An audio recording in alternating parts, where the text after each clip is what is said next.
Yeah. Yeah. Run it back nation, Sixers nation. What is going on? We got a brand new Saturday morning show for you guys with my dudes, Tone from Chalk It Up Sports and Mike Sports Vibez. We'll be right here every Saturday morning talking about the Philadelphia 76ers and the highs and the lows and all of the emotions and all of the drama. There's definitely a lot of that every year. So, as content creators, whatever way we feel about the team, at least they keep giving us content, man. This team always gives me something to talk about. So I gotta love them for that.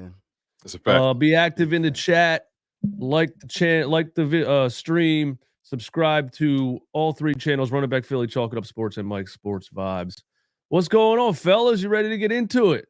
Yes, I am. Hey, it's a lot to get into. There's only been 2 games, but I feel like we've been in the season for like 3 weeks. Like it's exhausting. I've gone through a few emotions watching some of these games. The first game, I had a feeling we weren't going to win that one. This one, I felt like we should have had this one. And we'll get into the details.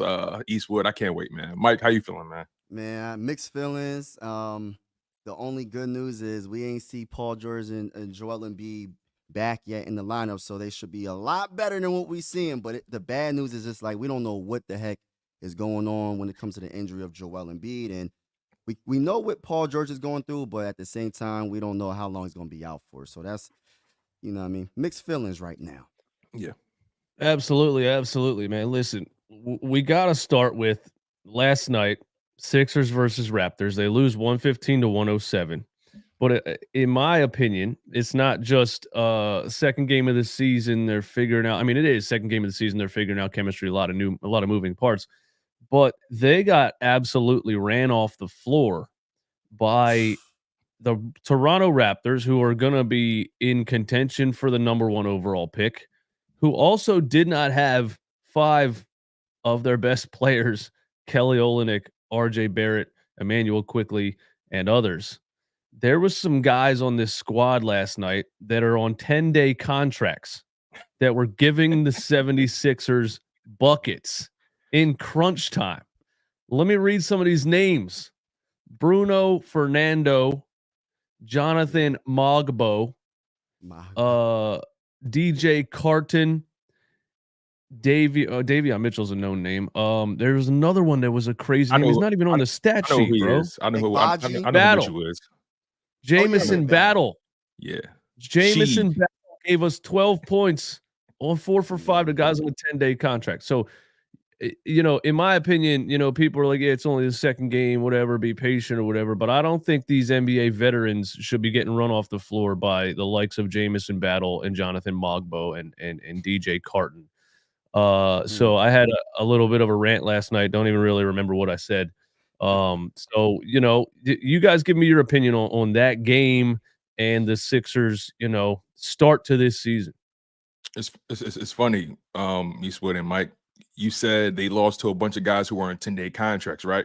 And those guys for the Raptors were playing like they were on 10-day contracts. They were playing like they had something to play for. Whereas the Sixers, it just seems to me these first 2 games, they've been borderline sleepwalking through these games. I mean, okay, the Bucks, you win the rebounding battle, but interior defense is terrible. Perimeter defense is terrible. You can't make a drop in the ocean.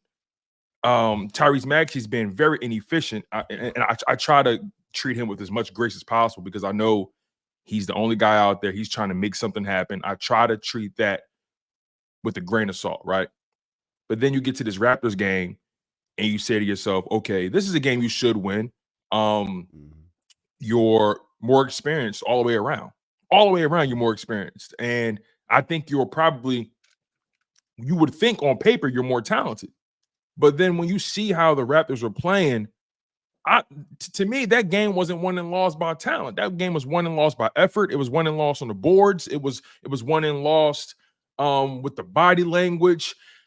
Nick Nurse kind of blew my mind with one lineup. He had this one lineup out there, and I tracked them all last night. which is annoying because they change them like every 2 minutes. but I tracked them all last night. He had this one lineup out there that featured, and I want to make sure I got this right here. He had Kyle Lowry, Eric Gordon, Kelly Oubre, Adeem Bona, is that his name? Yeah. And KJ Martin out there. And KJ. Who was the last one? KJ Martin and the kid Bona. He was a rookie, I think, that they drafted in the second round or something like that. Yeah. In the McCain draft. He was supposed to be the center. Yeah. And I'm looking at this lineup, and it didn't last a damn minute. That lineup was awful. So again, right? I mean, you've been seeing these past 2 games. Nurse has been trying to mix and match these lineup and just try to find the offense, try to find the consistent presence on offense, right? And he's clearly juggling between an offensive lineup versus a defensive lineup because your defensive lineup too slow with Andre Drummond. He hustles. Don't get me wrong, he hustles and he mucks it up down there, but offensively, he's limited. He can't make free throws at all. I think that's another thing that lost in the game too. You were missing. You weren't shooting well all the way around the board, right? You started off the game efficient. You started the game efficient from 3, but you really weren't efficient from the field, if we're being honest. Okay, it's the first quarter, whatever. But throughout that whole game, you saw Toronto becoming more efficient. Just like in the Bucks game, you saw the Bucks becoming more efficient. Whereas though the Sixers, they were getting less efficient as the game went along, right? You weren't efficient from the field. You weren't efficient from 3. You weren't efficient from the free throw line. You weren't even efficient as a fouler. Like they were just fouling like crazy. It was so many fouls last night. Hard game to watch, but that's pretty much where I'm at with it. I'm disappointed. I expected a little bit more from Maxey efficiency-wise, but I understand he's trying to make something happen. These teams, they're collapsing on him. They're pretty much saying, hey, eliminate Maxey, force everybody else to beat us. He didn't drop a single point in the third quarter. Am I tripping? He dropped like a bucket or 2 points. It was something like that. He barely was a factor in the second half. They eliminated him completely. Right. Yeah. For me, I don't know where to start. My goodness, the Raptors looked like they was the dang on Boston Celtics. I didn't know what to even think. Like, who are these dudes, and why are they making our Sixers team? We don't have Paul George or Joel Embiid, but they're making us look like, I don't want to say scrubs. Soft. Just it made us soft, in my opinion. Out hustled us in every way. They played better defense. They were more efficient offensively. Yes. We couldn't hit our free throws. Tyrese Maxey was 2 of 12 from 3 for the entire game. I don't know what that's about. I mean, I know the defense is more like, yo, we're going to stop him and take him out the game. But my goodness, you got to shoot a little bit better from 3. You can't shoot it that many times and only make 2 threes the whole entire game. We missed a lot of free throws. I love Andre Drummond. He's a rebound machine. But when that man goes to the free throw line, it's like a almost guarantee he's going to miss at least once. He's going to miss probably both of them, but he's going to miss at least once. When it comes to the lineups, like what you were saying, like Kyle Lowry, I'm not the biggest fan of Kyle Lowry. I don't know, man. And Eric Gordon he played somewhat good defense, but he just seems slow. Like, I don't know what it is. And then Reggie Jackson, when he came in the game, played for like 2-4 minutes. I don't know what the heck is going on, man. Like that was the lineup. That was the lineup I was going to say. That was the lineup. That was the lineup. Even though the one I mentioned was still bad, but that was the lineup that really threw me. Reggie Jackson. Bro, dude, he had Lowry, Reggie Jackson, and Jared McCain on the floor together. 3 point guards, first of all, a rookie, and 2 40-year-olds. I have no idea. McCain, Oubre, Jackson, slow. Lowry, Drummond. What are you doing with that lineup?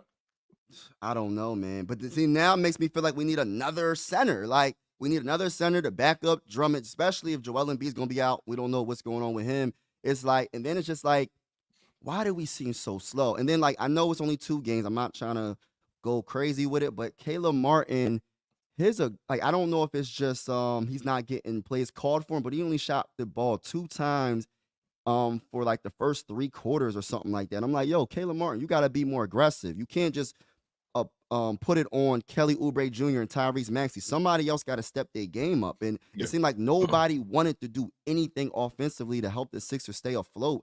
Because we won the first quarter, you know what I mean? But after that, we just went downhill from there. So somebody else got to step their game up. And I don't know who it's going to be, but I'm expecting more from Caleb Martin. You know what I mean? It just seemed like he didn't get aggressive until when the game was almost like out of reach. He started to finally do something. But Vibes, did you notice he only took 2 threes over the past 2 games? Yeah, only took, not made, took.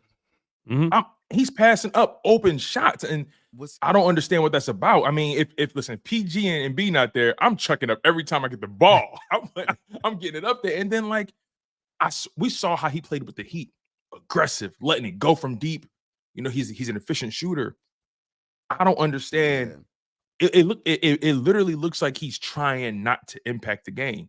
Is he trying to like scared Eastwood? What do you or think? Like, is he trying to feel himself around the game? Is he trying to find out where he fits into the offense? Because he gets his hand on the ball often, and I'll be honest with you, I saw him fall to the ground way too many times today, way too many times. So I mean, Eastwood, but what's your thoughts on Caleb Martin? Like, is he just trying to fit in? Like, what is it?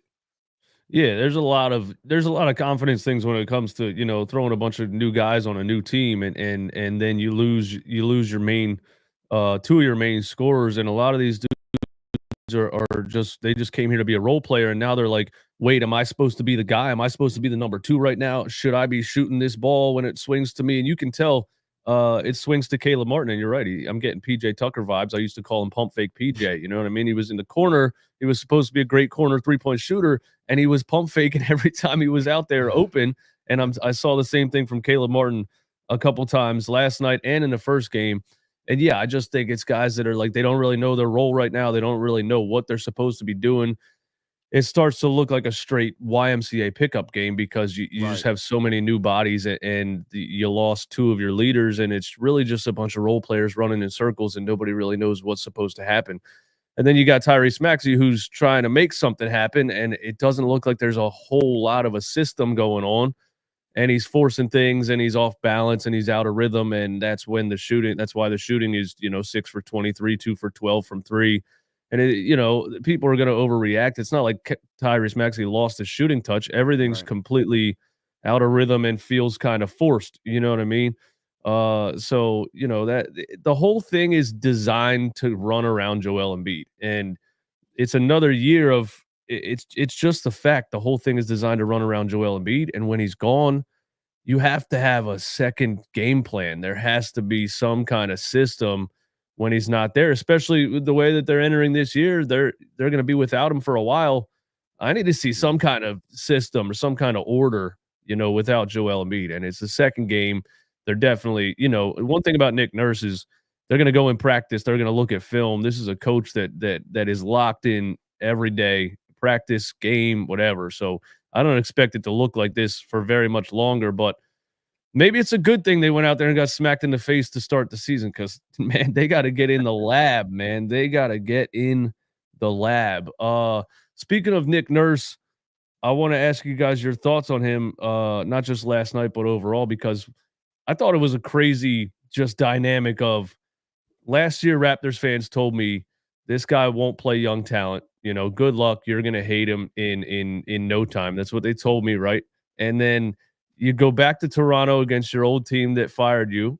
All the fans claim that one of the reasons he got fired was that he refuses to play young talent. And you get ran off the floor by a bunch of young talent while refusing to play young talent. And you got Kyle Lowry out there, Eric Gordon out there for 40 minutes. It felt like you got Reggie Jackson on the floor for no reason. I don't even want him to be on the roster right now. He looks completely washed. I just was getting very Doc Rivers vibes, like scared to throw a bunch of young guys out there and just running with his favorite old players. And it's a young man's game, man. They're going to get ran off the floor, you know? When you need a second creator too, man, where the hell is Jared McCain? And when you put him in the game, you put him in there with 2 other point guards, like just put some trust in somebody for 5 minutes and see what happens, you know? I want to see. Yeah. So I'm definitely frustrated with what Nick Nurse did in that game and what he's been doing, but I expect it to get better. What do you guys think about it? Yeah. I definitely have been frustrated with Nick Nurse the past couple games. Overall, and I'll get into why the past couple games, but overall though, I feel like Nick Nurse is one of the better coaches in the league. I mean, I feel like you can do significantly worse than Nick Nurse. If I had to really give Nick Nurse arbitrary ranking in the league, I would probably say Nick Nurse is probably a top 10 head coach in this NBA. I go top 5. I'd go probably top 3, honestly. Spoelstra, Nurse, and a couple others. Yeah. He's up there. You got to. I mean, and he's earned his keep. I mean, as an assistant, you know, worked his way up. took over for Dwayne Casey, won the championship. So yeah, I mean he has a resume, and he's, from what I've heard, players tend to like him. As far as the past couple games though, I felt like in that first game we didn't run with a Kyle Lowry led rotation enough in the first game, because I felt like that was the most efficient offense we saw in the first game. That was just me. Then game 2, you start with Kyle Lowry, which I was fine with. But then when Kyle Lowry goes to the bench and you still want to keep Maxey off ball, allow him to just operate and focus on scoring, who's going to be that ball handler? And exactly. I felt like he was trying to choose everybody but McCain. Yeah, You know? exactly. And look, I don't know if he looks at McCain as more of a off ball or more of a 2 guy, more of a spot up guy, whatever it is. But at this point in the season, me personally, I'm getting my young guys on the court. I believe in playing young guys early so I can at least know what they are. And then at that point, when we get midway through the season, they got what, 20, 30 games under their belt. They're confident. They know where they fit in. They know whether or not they can play in this league, at least a little bit. With Jared McCain, you got to get him out there. You got to get him confident. You want him to be useful, right? And I just feel like right now, as much as I love Max and I like him at the 1 when PG and Embiid are there, I feel like as of right now, you have to play him off the ball. He has to be allowed to score. He has to be allowed to drive and kick if he sees something. I will say he did a better job, Maxey, that is. He did a better job driving and trying to keep his eyes open for everybody. He did a better job. But as the game waned, you saw frustration creeping in. You saw it. Right. And he was just trying to just make something happen, throwing stuff up there. I haven't seen Tyrese Maxey take a balanced shot yet. He looks like he's always trying to fade for extra space, fade for extra room. And I just think Nick Nurse probably has to do a little bit of it's a struggle right now. You're missing 2 guys that's going to eat up at least 70 to 75 minutes a game for you. Right. So you got to figure out, okay, who's going to give me that size and versatility that Embiid and PG will give you? PG and Embiid, they're 2-way players. You're missing guys that give you a lot. And now you're relying on a bunch of utility guys to try to fill in those minutes. And it just can't work. It just can't work if they just dog. Look, missing PG and Embiid was not on the bingo card to start the season. I'll tell you that right now. It should have been. And well, at least not PG though. The PG thing we saw what happened. That was strange. That was weird. That was a freaking. That was somebody said that was a zesty injury. I don't understand. And I was like, that was crazy. But regardless, though, I think Nick Nurse has to do a better job of just figuring out who's going to be that ball handler so Maxey can operate. Right. And then just trying to find that balance between Drummond and Yabusele. Yabusele, he gives you a lot of intensity, a lot of energy, but a little bit of he's an undisciplined defender sometimes. He can foul a little bit too much too soon. I like him rolling to the basket, cutting. I like him offensively. Mm-hmm. Defensively, he's more undisciplined than Drummond. So you like Drummond defensively, but then you're limited offensively. So it's like that's going to be the struggle right now. That's the struggle, and you gotta pick your poison and live and die by it and try to master it, right? If you're going to roll with Yabusele as your starting 5, okay, you got to try to make that work. If you're going to roll with Drummond, you got to do your best to make sure he's not that much of a liability. So his biggest challenge right now is figuring out, A, am I going to keep Maxey at the 1 or am I going to run him at the 2 off ball? And number 2, what is my rotations going to look like? How can I find the rotation that can generate the most offense and keep us efficient? I think that's his struggle right now. Yeah, because the offense does look really stagnant. Yes. And Nick Nurse, like, he is giving me Doc River vibes, man. Like, it does suck because you're just like, you got to play your young players because you got to see what you have. You know what I mean? So you don't want to get into later in the season or in the playoffs and you need to play some of your young guys and you haven't gave them no opportunity. So they're going to be out of it. They're not going to be in rhythm. They're not going to have the confidence that you want them to have when it counts the most. So it's just like, I just hope that he gives McCain more opportunity. And I hope that, I don't want to see Reggie Jackson. I just get him off the team. I agree with that. Eric Gordon, he did make some defensive plays, but he looks a little slow as well. Slow. Yeah. And when it comes to Tyrese Maxey, I can't really blame him because it's just like he's everything right now for the Sixers offensively. So it's just like he was playing pretty good though. Some of the assists that he had yesterday, like those Yeah. bounce passes to the lane, I was like, oh snap! He started Tyrese off Maxey? strong. He had his behind the four back ass- pass right to Oubre, right? Yeah. Right. Yeah. He had 4 assists in the first quarter. I think the first quarter. Yes. Yeah, he had Yes, 13 more- and 5. and He then- had 13 and 5 in the first quarter. 13 Yes. and I 5. don't know what he finished when it came to the assists for the whole entire game. But man, I was like, yo, if he can do this, because my hot take is that he's going to average between like 8.7 and 9 Wow. assists a game.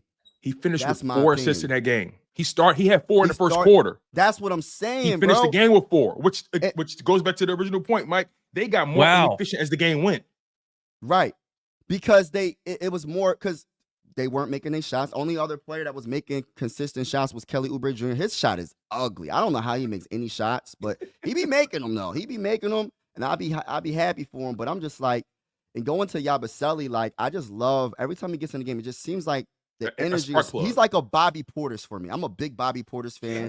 Bobby Yes. Portis, it does Good point. everything so well. Like he can shoot the 3, he can shoot the midi, he plays great defense, he can pass. Yabusele, I'm not saying he's on a Bobby Portis level. I'm not gonna say all that. I'm not gonna be crazy and say that, but he gives you that energy. Yeah. And even though he does like he loses his train of thought when it comes to like his defensive assignment, it seems like for the most part, when he's in the game, there's something always good happening. So I would like to see him have more consistent minutes as well. But like going back to Nick Nurse, he has to play the young players more. Like Ricky Councils, he seems lost. Like every young player seems lost because they're not. And then when you put them in the game, you only give them like 2-4 minutes, so they don't even get into like any rhythm. Like let them make mistakes. Like you said, Tone. Like at the end of the day, right? If you don't play your young players now, when are you ever going to play them? This is the perfect opportunity when you have your 2 big dogs out, and like, come on, let's see what they got, because you're going to need them. You're going to need your young players. So Some of their, in my opinion, I feel like the players with the most upside. I'm a Council guy. I like Me Council. too, I bro. like him, man. He's athletic. He's fearless. I like the dude. I like Yabusele for everything you said. I love that Bobby Portis comparison. yes, Because Bobby Portis, I Yabusele, love Bobby Portis. he's too. not afraid to put the ball up. If he's wide open for a 3, he's going to take it. He's not going to hesitate. I think that's what I like the most about Yabusele's game. He doesn't hesitate about anything he does. He's instinctive. He just plays. And that's kind of refreshing a little bit. Somebody that just goes out there, plays hard. They're going to foul a lot, but he's aggressive, man. I just feel like when he's in the game, the offense looks faster. They look like they're able to do a lot more in the screen game, the pick and roll game. They just seem like a much more athletic team when Yabusele is out there.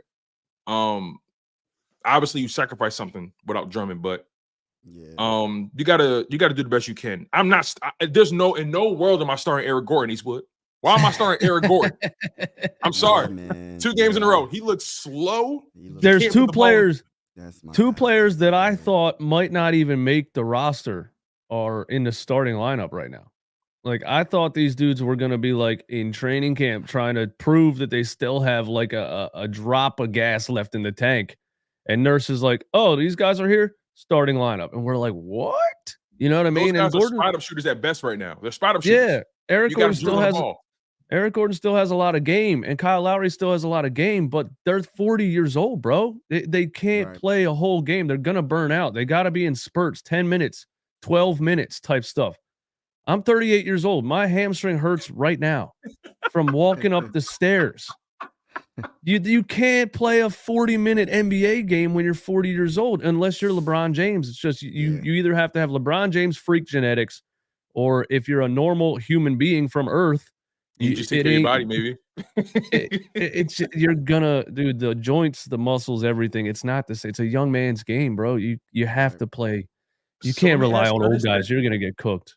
So let me ask Huh? you this thing, because I'm curious about your thoughts on this, right? Because, like I said, that first game, after watching it, I thought to myself, okay, Maxey needs to play off ball for right now. And I felt the most comfortable starting with Kyle Lowry. Like, I don't mind Kyle Lowry starting.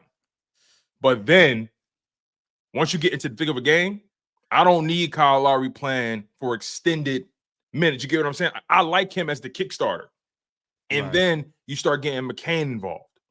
You know what I'm saying? Or maybe you guys like it the opposite way. Start with the young guy and then let Kyle Lowry come in and relieve him in 4 or 5, 6 minute spurt, whatever it may be. But I feel like Kyle Lowry, I've seen, in my opinion, he's been passing the ball, he's been getting assists, he's been shooting well from deep. Out of all of them, he's been shooting best from deep. Yeah, I agree. Yeah. So he has value, and he's going to play aggressive. He's going to play hard.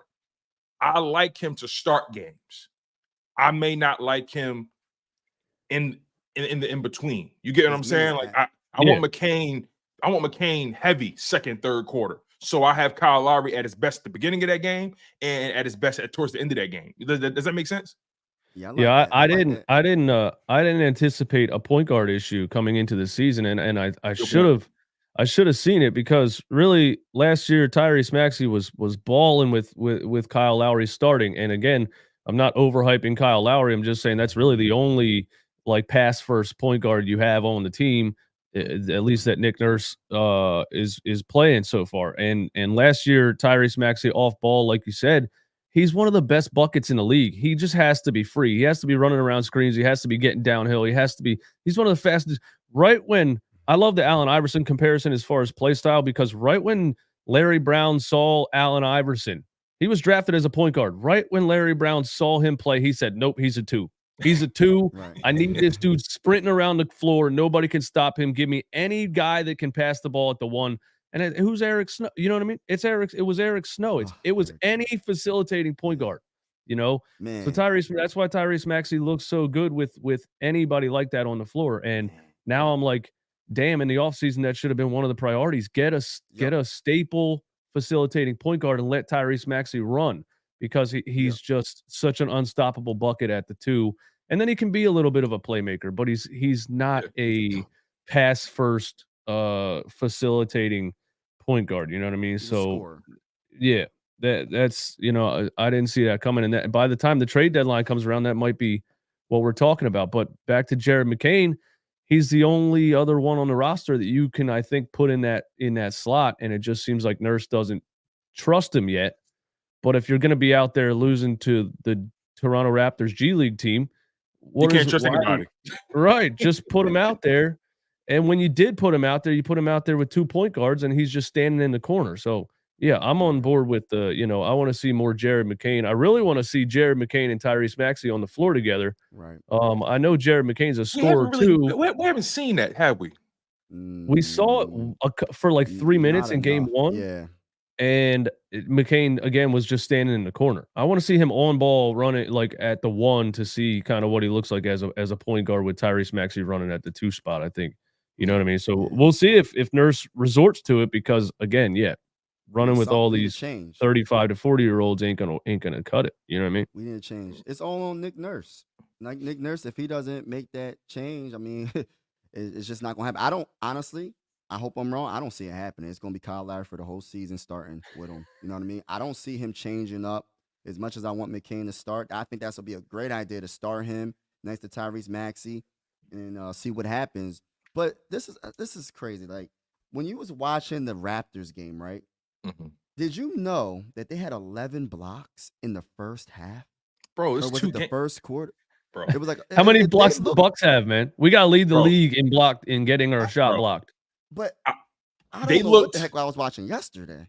Bro, it blew my mind seeing how often they were getting their shots pinned to the fucking backboard. Yeah. I mean, I'm sitting there watching the game, and I'm saying to myself, hold on, wait, is this the Bucks game all over again? Because in that Bucks game, let me double check real quick. The Bucks had 14 blocks. Oh, they had. I'm sorry, they had 9 blocks. The Bucks had 9 blocks. I was about to say they had 9 blocks. 9 is still a lot. That's still a lot. Yeah, but they had 11 in the first half.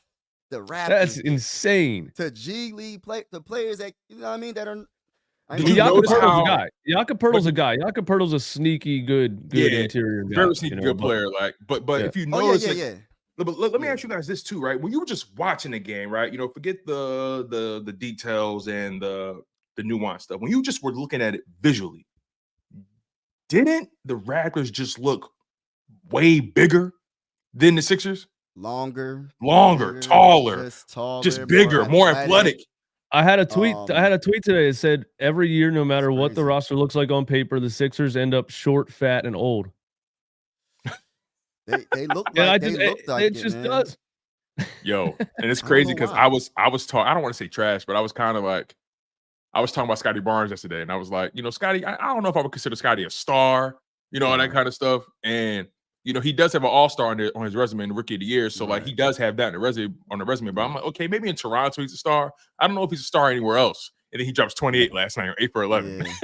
So I'm like, all right. just a physical, defense. a physical freak of Physical, nature. What is he, about 6'11"? What is he, about Bro, he's huge. 6'11"? He's big as hell. He's huge, nice. bro. He's Strong as shit. turn But around. I think realistically for his career, like on a championship team, probably a 3. You know what I mean? 3. Probably a really That's good fair. athletic third Yeah, he's option. 6'7", 237. That's probably not accurate. I'll probably give him 6'8", 240. He's a big dude. Right. He seems taller than 6'7". That's what I'm saying. He looks seems bigger than taller, that, bro. yeah. I'm looking at him. He looks like the biggest dude on the floor. He just looks like he looks like a Hustle, football player. man.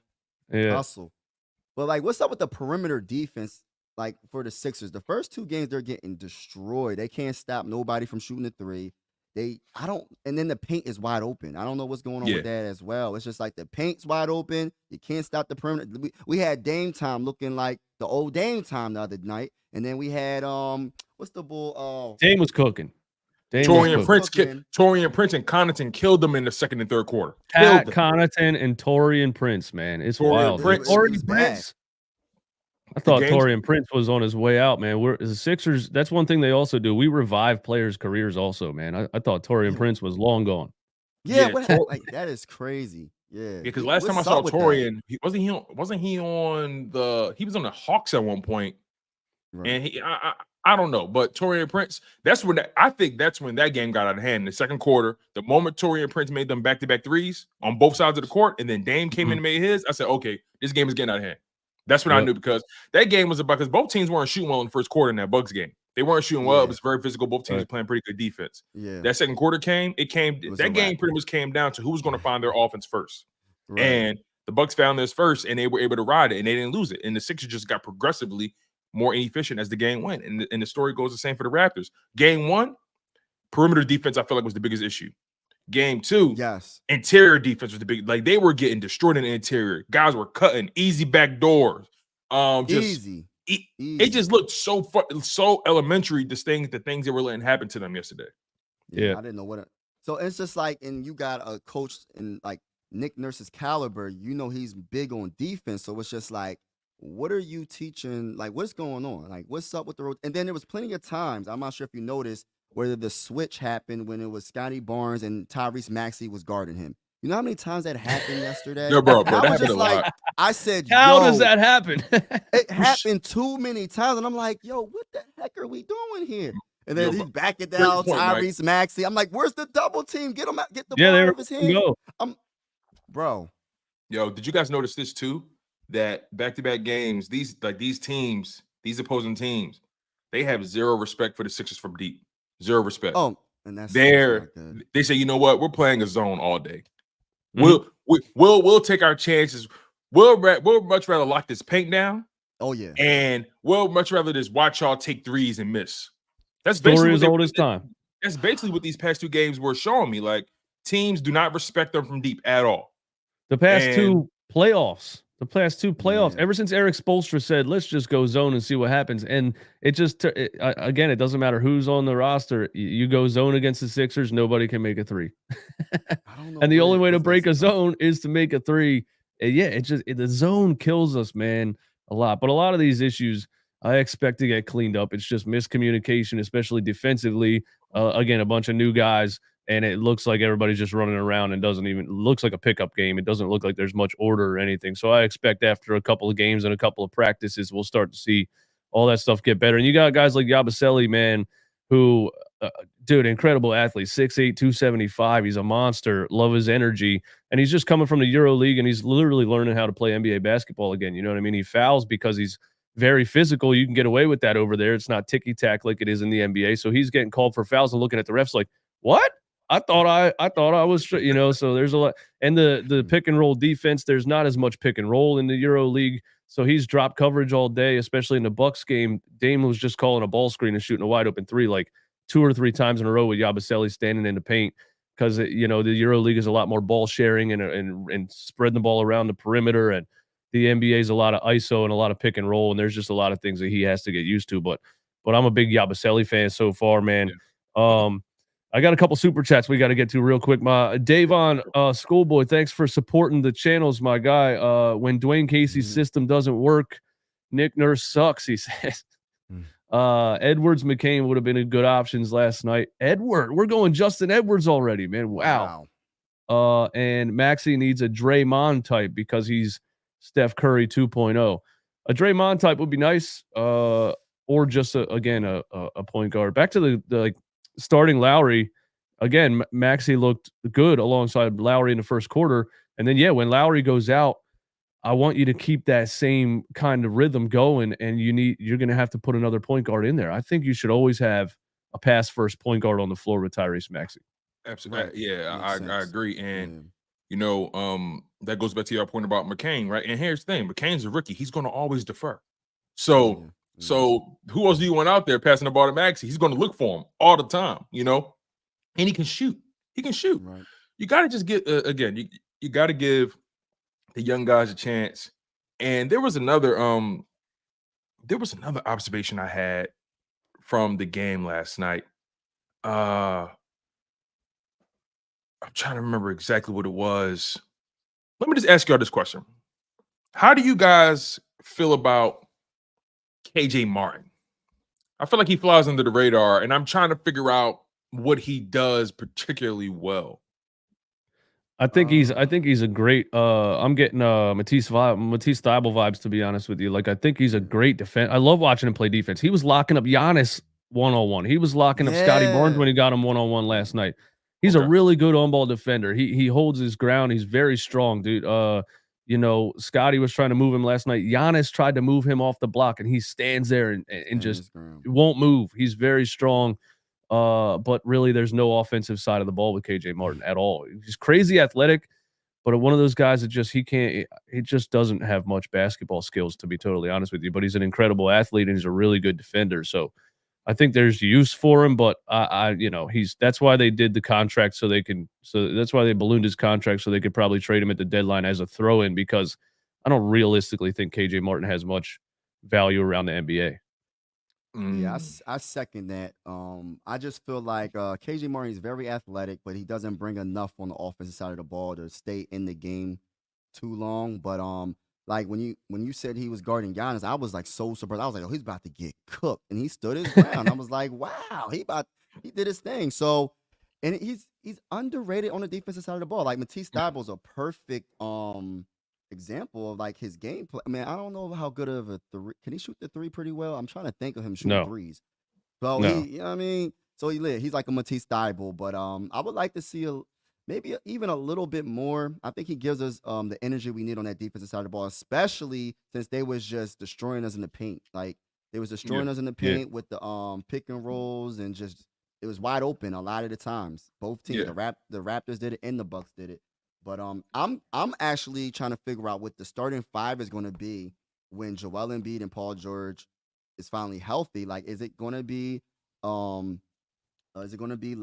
Is it going to Tyrese Maxey? Is Caleb Martin coming off the bench? Is he starting? Is it going to be Kelly Oubre Jr. starting or coming off the bench? I like Kelly coming off the bench. Same. I like Kelly coming off the bench because we need that Lou Williams to come off the bench and give us some points. That's how I'm looking at it. But I'm curious what the starting five is going to be. Is Yabusele like what are we doing? So. It's a good question. If I had to give you a lineup now, I kind of like what you said already. I like and again, I know Lowry's old. But if you can weave in Jared McCain to relieve him properly throughout the second and third quarter, you'll have a very optimized version of Kyle Lowry in the first quarter and fourth quarter. So I like Kyle Lowry to start at point, Maxey at the 2. You could put Caleb Martin at the 3, right? PG at the 4, and Embiid at the 5, or you can go Lowry, Maxey, PG, Yabusele, Embiid, but that's how. good. I think they're does that feel clunky? Mm, That feels a little I'm I clunky, not. don't know. doesn't it? That might work. I don't know. We Because gonna have he's to going to see. run. He's going to Yeah. run fast, and he may be able to take some Yeah. pressure off Embiid defensively because and Yabusele, he doesn't care about taking the toughest assignment. He throws his body around. He can probably Mm. be that physical enforcer that Embiid may not have to be all the time while he's on the floor. That could work. I kind of like that lineup. I don't know. What do you guys think Sean about Williams says, I need Kyle starting at the end of the bench no matter what. No matter what. Yeah, look, that? He's I been the agree most that- efficient shooter, though. I can't Yeah. get mad at it. No, I agree Yeah. that he's good, and he still has something left in limited minutes. It's Yeah. hard to predict what Nick Nurse is going to do because don't have game no one, Maxey was starting at point, and then he was like, "All right, let me put Lowry on the floor with him." It's hard to tell what he's going to do when Embiid and Paul George are back. I could see Maxey going back to the one, and him playing. Just hold your breath for this one. Eric Gordon at the 2. And Caleb Martin at the 3 in the starting lineup. I wouldn't be shocked at that, man. I wouldn't like it, but I wouldn't be shocked. I think Eric Gordon's the only kind of true shooting guard on the team if Nurse puts Maxey back at the 1, and he has that, prefers experienced guys over everyone else. I'm not saying I would like it, but I'm saying I think Nick Nurse would do that. I like Gordon off the bench, man, because he's going to play defense and he can shoot. He's a 3-and-D guy, right? He's not putting the ball on the floor. Don't look for him to do that. But I just feel like he's better off the bench, man. But to your point, though, He is. Yeah. No, I agree. Definitely. to your point, that may be what Nick Nurse just may do, man. But you got plenty of experience without Eric Gordon in your starting lineup. Embiid, Yeah. PG. I mean, Caleb Yeah. Martin has plenty of playoff experience. You feel what I'm Yeah. saying? So Yeah, everything's You gonna look gotta- so much better, man. Even if we just get PG back and Embiid's still out for 2 weeks or something, just having a creator like Paul George on the floor frees up so Mhm. much. So much. Not just Tyrese Maxey, but everybody else. And yeah, Maxey and Paul George should be able to win a lot of games together this season. Yeah. And I don't know, we can get into the Embiid stuff before we get out of here because I'm not even sure what's going on with Joel Embiid. Part of me feels like the ownership group is totally lying to us and he has an issue that they're not talking about. The NBA's investigating the 76ers. We might as well change the name to, the Philadelphia Investigation 76ers because every year the league's like, you're doing something fishy and we're going to look into it, whether it's tampering or load management. But yeah, give me your guys' opinions on the Joel Embiid thing. I understand load management, but I've never seen somebody be load managed in the beginning of a season. That doesn't make any sense to me personally. I don't understand it unless there's an injury. He had surgery last year, played in the playoffs, played in the Olympics, had the whole offseason to get in basketball shape. And they're like, well, he's not going to start the season because we're ramping him up to start the season. Why didn't you ramp him up to start the season before the season started? It seems like you're showing up to work late. You know what I mean? You're putting on your uniform and everybody else is clocked in. Like, what do you mean you're ramping him up when the season already started? I'm so confused by it. And people point to Kawhi Leonard or anybody else. He is injured. He has knee swelling. They're not saying that about Joel Embiid. There's no injury listed.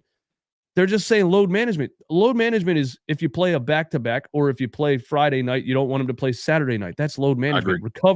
Recovering from the game that you just played. He didn't play a game yet. That's not load management. I'm so confused by it. I agree. I'm going to just say this, man. I'm big on the center position. My favorite player, honestly, is Joel Embiid of all time. I know that sounds crazy. A lot of people are probably gonna be like, "Stop the cap, Mike." But it doesn't sound crazy. I think that's your favorite, though. I mean, okay. You know what I mean? That's your favorite. My second favorite player is Tim Duncan. I'm a big Tim Duncan guy. But this is the thing, right? Man, we at the end of the day, we trying to get a dang on championship. It's been 40 years, so I understand from their perspective, but it just sucks. And I used to be in the military, and what one of my senior NCOs said to me? He said, "Embrace the suck." You know what I mean? Embracing the suck. Sometimes we went through the process, and we went through a lot being, over the years, being Sixer fans, right? We drafted Ben Simmons, we drafted Jahlil Okafor, we drafted Markelle Fultz. We drafted Michael Carter Williams. We drafted a lot of players that we shouldn't have drafted over the years. But I say embrace it and embrace the suck, because at the end of the day, I truly feel like if we're healthy at the right time, there's going to be light at the end of the tunnel, and we will be number one this season. That's just my honest opinion. I'm super optimistic for this team because I don't want to think like, dang, we ain't never going to win a championship with Joel But what do Embiid. you think? But what do you think about load managing the beginning of the season? How is that load management? I You know what I just mean? I just feel like maybe I think Joel Embiid just talk too much. It's not. I don't know if it's load management. What if he's really hurt? Like, I don't know. I'm Because glad you said that, Mike. of I was about to go there and say that. because when you think about the Olympics, right? When you think about the Olympics, like he played, I didn't see him limping. I didn't see none of that. So I don't know what the heck is going on. I just think that they're just being extra careful, and they Joel Embiid said too much, and I think now the NBA is like, no, we're not doing this. So, but it sucks. It's the principle. How do you play the Olympics win your gold medal, and then the first game of the season you're out? It's something going on. And it just sucks, man. It's not. I don't believe It's either I hope it's either not one injury. I hope it's it's not either injury. one it's either one of two things for me. It's either knee swelling, some kind of like problem that they're not telling us, or Joel Embiid's out of shape again, and he's always out of shape. I know he's huge. Well, I know he's 7'2", 275, and you know, I don't want to go down the like knee issues and at his age and his size and things like that. But I was talking to somebody yesterday, and he was like, "This dude's always out of shape. He doesn't care. He's always out of shape." And so I don't know, mate. I'm getting to the point where I'm like, he looked slow in the Olympics. Then you have the whole off season, and you're still ramping up. Like, does this guy maybe just never get in shape? Does he never do anything? You know what I mean? He was 245 in college. Google what he looked like at Kansas. He was shredded, ripped, 245, bro. Why can't you get? What is he? Why can't you get back to 245? Gotta be People like he's 260. never going to get back down to that weight. Why not? What's he eat, bro? I don't understand. I mean, at McDonald's. I don't get it. See, my thing is basketball. Go ahead. There's a lot of ways. There's a lot of ways to get cardio without running. You know, like he could. Right. Why isn't his big ass in a pool swimming laps or something? Get him down to 250, man. Yeah, that's a good point. Get in the pool. That'll definitely that's a stress-free way of getting shredded in the pool. Yeah. But I mean, I don't know if he can swim. I don't want to assume that he can swim either. You know, that could be a problem if somebody can't swim and can. Big ass ain't gotta swim. Just put a life vest on him or something. Just get in that wave pool. Just start doing it. What you talking about? What he needs to do something, man. I don't know if he can swim, but I don't know. I don't know. Maybe he can't. What's the other reason? Put his goofy ass in one of them workout pools. He just runs in a place like this. Come on, man. But yo, That's true. He can stand in the deep end. He can stand in the deep end. That's true. 7 feet, bro. 7 feet in the deep end. He can't drown. I just thought about that. He's 7 feet tall. Like, but Mike, I'm with you, bro. Like, first of all, you don't come out before the season even starts talking about, I'm never gonna play it back to back again. You don't say that. You don't say that. You showed your hand to the league, and now the league already looks at y'all funny. So when you come out and say that, you're literally putting a microscope on the organization, and then you don't play the first game. Like, that makes it look even worse. So this whole Joel Embiid injury or non-injury or ramp up thing is hilarious. And I have a hard time. Again, this goes back to the question I asked you guys off air, right? Are the Philadelphia 76ers the least trustworthy organization in the city? And I think we all pretty much agree that they are. I mean, they're so backhanded, and they never let you know what's really going on with Joel Embiid in particular. Yeah. And I don't really understand it. At the end of the day, we know he gets hurt. It is what it is. She tells what's going on, so we can at least know how to maneuver going forward. But why would you be honest with your fans when you know the season's about to start and you need that money to come in? You're still trying to make sure that new arena gets built, which I'm pissed off about. But they never been honest, man. I remember when they were telling people when Ben Simmons broke his foot and they were like, he's coming back in January. He's coming back in January. January came around, they're like, oh, he's out for the season, actually. Yeah, They wanted to that's sell crazy. those season tickets, so people were like, Ben Simmons coming back in January. We're going to get everybody together. And then they were like, nah, never mind. He's out for the season. Yep. Took team photos and everything. And that shit was a dud. They had banners hanging Like, outside the arena. They're just selling a product. That's all they're selling doing. a product, man. And Not being that's honest. why they got to try to tell people, like, it's nothing wrong with being, supporters and fans of your favorite team, but don't forget, this shit is a corporation. This is a business. Right. And they will always do what's better for the bottom line than what is best for you and your experience.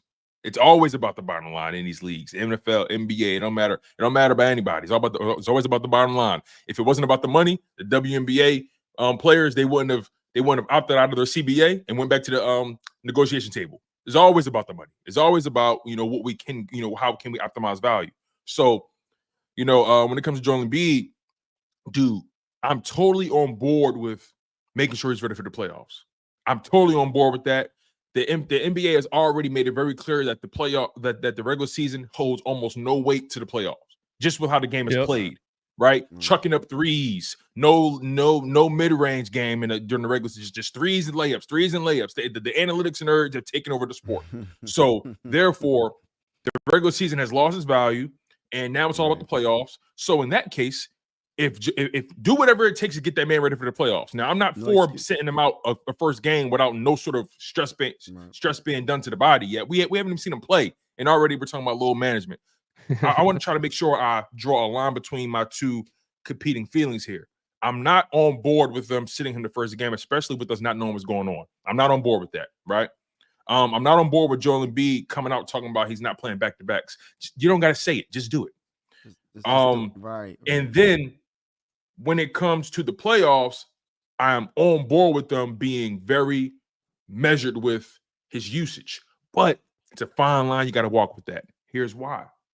Because at the end of the day, you're going to have to face a team like the Boston Celtics, who had 14 or 15 players come back from the previous season. Their continuity is intact. They're in midseason form now. You know what I'm saying? What I noticed over this first week of NBA action is the teams that are winning are the teams that have the most continuity. So again, I don't want this to be a Brooklyn Nets situation where Tyrese Maxey, PG, and Joel Embiid are only in the lineup together for 20 games, 15 games throughout the whole time they're together, right? So you got to get these guys on the court. You got to, in my opinion, I need at least 60 games with all three of those guys playing together this season. I need at least 60. And I feel like I'm being modest. What are you guys' thoughts on that? I don't see it being 60 games, man. As much as I would love to see that, but I don't see that happen. I feel like they're gonna miss more than 20-something games. It's going to be a rotation type of thing, right? Like Embiid's playing tonight, Paul George is out. Paul George is playing tonight, Embiid is out. I see that happening like all season long. The chemistry has to be on point, because like you said, like the Boston Celtics, their chemistry is going to be on point. They're the defending champions. Did you see what they did to the Knicks? I mean, was it? Ryan hyping that up. When it comes to the Celtics, I'm just watching the Sixers for entertainment at this point because nobody's beating the Boston Celtics. Let's call it what it is, bro. That team is locked in. They brought everybody back. They got the chemistry. They got the defense. They got the facilitation. They got the stars. That's a juggernaut, bro. I'm not even like, I have to see a lot more from the Sixers for me to even say I want to watch a Sixers Celtics series at this point. Man, bring it. That's my mindset. Bring it. I'm with you. I'm with you. Listen, but I get what you're saying though, because the Celtics. See, I just don't trust. And I know. Look, Jason Tatum is a good player, but ESPN. Did you see ESPN's top 100 list? No, I top missed players. They got Jason Tatum as the 5th best player in the NBA. Come on, bro. Jason Tatum is not even, in my opinion, he's not even the best player on his team. That's just my opinion. So how is he a top 5 player? I don't believe in Jason Tatum. When the playoffs last season, if you watch the playoffs, he couldn't score at all. He was terrible. He was getting cooked on defense and he couldn't score. He did have some moments where he had like a couple of 50-point games, I believe. But overall, it was Jaylen Brown. It was Jaylen Brown. It was Porzingis coming off the bench, giving you 20 on both ends. It was Porzingis and Drew Holiday and Drew White. Holiday is it's just like, it wasn't Jason Tatum. It was dumb. When when who was it? Who was it that traded Drew Holiday back to the Celtics? I would when he The was Bucks. It was the the Bucks. Bucks, yeah. Yeah, When they that were was about to trade him, man, I would have sold the farm for that dude, man. He's Yo, so we damn had him. good, bro. When we His traded him his after his first All-Star appearance. I was so pissed. we gotta be the stupidest. We I was gotta be the pissed started the with stupidest this. process. franchise, bro. That was the beginning of the process. It was. Don't It even get That me was. started. sucked. Don't I even thought get his me owner started on was Sam Hinkie and analytics and letting guys that never played a sport be in there trying to change the whole. It's all anyway. Before we get out of here, man, super chat. The truth. Ricky Council needs Eric Gordon's minutes. It was so painfully obvious that you cannot play two old guards next to Maxey against an athletic team. Ricky Council. Ricky Council confuses me, man. I was a big Ricky Council advocate last year. I think in certain lineups or a certain amount of minutes when he's not expected to do anything, he's a really good utility guy that's going to fly up and down the floor and be aggressive. Then you watch him in like the summer league or the preseason, and he's just trying to do too much, obviously, because he's trying to make a name for himself a little bit, and he just plays very out of control and throws those jump pass turnovers and like frustrating things from Ricky Council. But I don't know if you can play Ricky Council a lot of minutes in an NBA game. I don't know. What do you guys think about it? That's a good question. got I mean, mixed obviously you want to feelings. see more. You want to see more from Yeah, him, right? that's You what want to. I don't feel like they played him enough last year, but you want to see more. I want to try to reserve judgment to say what he is and what he isn't, but I know what you're talking about. Though there is a certain level of like anxiety with his game. Like it seems like he's trying to just get going. He's trying to get going, Right. and I would love him as somebody who just comes off the bench. He fills in at at the 2 or at the 3 or whatever. I think he should be in the rotation. He should be. I think Ricky Council can give you a quality 15 minutes a game. 15, maybe depending if he's feeling it, he can give you a solid 13 to 19 minutes a game. Like I don't mind Ricky Council coming in on spurts, being a spark plug, being aggressive, a change of pace guy. Well, again, when you got guys that's young, athletic, they're hungry like this, put them on the court. See what they got, man. You see what they got. Yeah, let them get him rhythm. The only way he's going to get in rhythm is if you give him consistent minutes. Once you give him consistent minutes for a few games, then we'll have a better, understanding if he's able to be on the team, or get minutes. If you don't play him, you're just not going to know. But it's just like, I don't know. Maybe he's trying so hard when he gets in and he makes little mistakes because he's trying to prove to Nick Nurse, like, yo, I belong on this dang on court. But you know what I mean? He's just not getting consistent minutes. And so I just don't really know. I just don't really know if I'm just not sure. I mean, and we see so many different lineups these past 2 weeks, these past 2 games. We've seen so many different lineups, so many different combinations. They're soul searching for that formula. But regardless, it's funny. Regardless of everything we talked about throughout this whole hour, my thumbnail says no chemistry, no hustle. And that game, these two games, chemistry and hustle, in my opinion, were at. I feel like they hustled better in that Bucks game. I mean, they won the boards, but that Raptors game, out hustled. Just outplayed, out everything damn near in that game. So, no matter who you got out there, if y'all not hustling, if y'all not knocking shots down, what are we talking about? Because not everything shows up in that box score. Like you said, hustle, the little things, boxing out to get rebounds. You know what I mean? And it's just like the only 3 players that I could say that hustled like for both games so far is Tyrese, Yabusele, KJ Martin, and I feel like Drummond. I feel like in that last Drummond. I feel like Drummond was hustling his ass off in that Raptors game. Like there was a point in that game where it was almost like he had like free throws back to back, like back-to-back plays. I think he tried to pass it, they stole it, he blocked it, and then he's trying to make something happen. He's one thing I will say about Drummond, he looks like he is leaving it out there. Right. He look like he's trying, man. He's trying. I could respect that, but he's limited offensively. Right. And he wasn't brought here to be a starter. So as much as we criticize his team, we do got to reserve judgment to see what they look like at full strength. Yeah, absolutely. And I expect all of these problems again to not linger because Nick Nurse is the kind of guy that he holds players accountable. He gets in practice. He gets in the film room, And he's not. I say he reminds me of Doc Rivers in the fact that he likes old players and he trusts old players and he won't play the young guys. But my main gripe with Doc Rivers, I think, was that I don't even think they practiced. I was always like, what is really like? He was just such a passive friends, players type of coach. And Nick Nurse is a guy that he tells a story about bringing Kawhi Leonard and Kyle Lowry into his office after a terrible game and pointing in their faces and saying, "You guys are the leaders. You guys are playing like shit." You know what I mean? You guys. Us three, we're the ones that are gonna get all the heat. And he's not afraid to hold star players accountable and leaders accountable. And so I'm sure Nick Nurse wasn't too nice to the entire team after last night. So I expect some things to change for sure. Yeah, my final word. One thing I will say, aside from Nick Nurse, why does it seem like the Sixers, they just keep going into the recycle bin for coaches? I mean, again, I'm not trying to get Nick Nurse out the building, but I've been thinking about this for a while. Doc Rivers, Nick Nurse, right? But then I look at some of these other teams that are up and coming, these young teams that play well. I ask myself, where's our Darko Rajakovic? Right? The guy that coaches the Raptors. He coached those guys up. He beat us with two-way play, 10-day contracts. Where's our Darko Rajakovic? Where's the coach that plays for where's our Chris Finch?